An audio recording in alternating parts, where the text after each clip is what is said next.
böyük futboldan danışmaq istəyirik öz aləmimizdə də. Hamı ağıllı danışa bilər. Amma Azərbaycanın bir nəfər legioneri normal xaricdə oynamır. Amma necə olurdu ki, 30 il bundan qabaq Vəli Qasımovlar, Samir Ələkbərovlar, Nazim Süleymanovlar, Tərlan Əhmədovlar, hamısı xaricdə oynayır, Şahin genişdir. Hə, yəni o vaxtların çətin dövrlərdə belə meydançalar yox idi.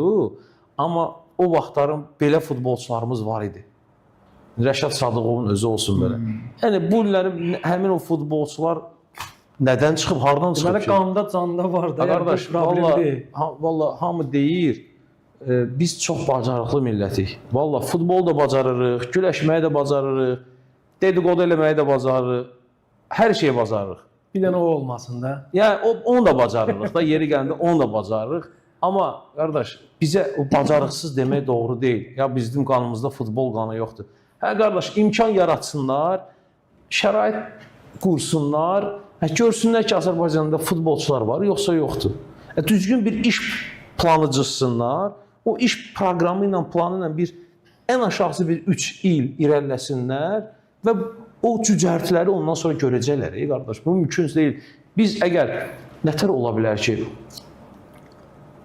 çalışırıq, vuruşuruq bütün sahələrdə, hər bir sahədə, yəni bugün Respublika rəhbərliyi, cənab prezident, bütün idman strukturlarına, hər yerdə inkişaf var. Necə ola bilər ki, futbolda inkişaf olmasın?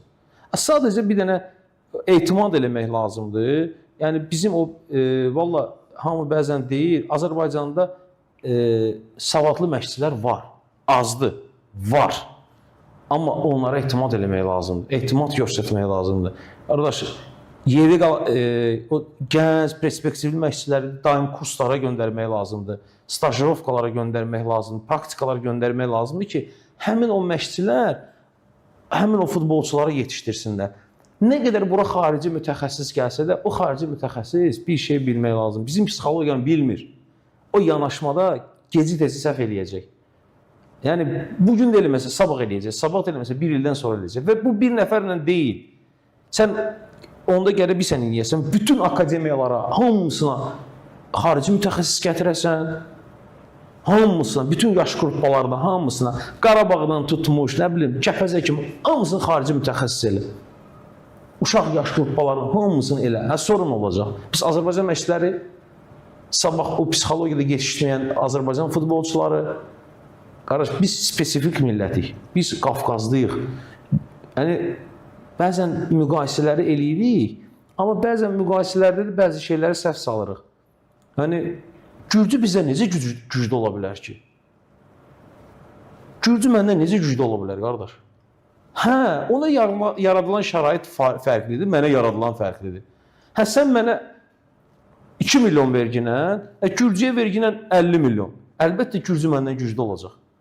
Hə, Gürcüyə verginə 5 il müddət işləməyə, mənə ver 1 il müddət. Əlbəttə, Gürcü məndən sabah güclü olacaq. Çünki bəzi hallarda belə də güclü ola bilmirlər.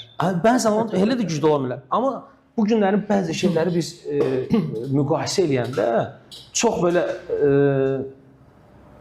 dar alanda bir müqayisəsi olur da hər bir şeyin. O dar alanda da sonra fikirləşirsən ki, niyə elə belə?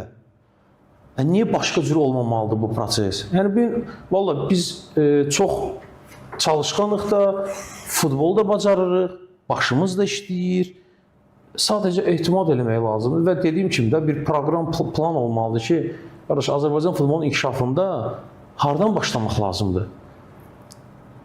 Qardaş, neçə ildə Azərbaycan futbolunda işləyirsən? Məsəl üçün, Azər. Deyirsən ki, qardaş, mən 2010-cu ildə məşqçilik fəaliyyətindəyəm. Bir ildə olsun belə dayanmamışam, daim çalışmışam, orada, burada, U11, U17, U16. Sabahlarım uşaq futbolunun inkişafında gəlib Xanoğlandan istifadə eləyəcəklər. Azərdən yox.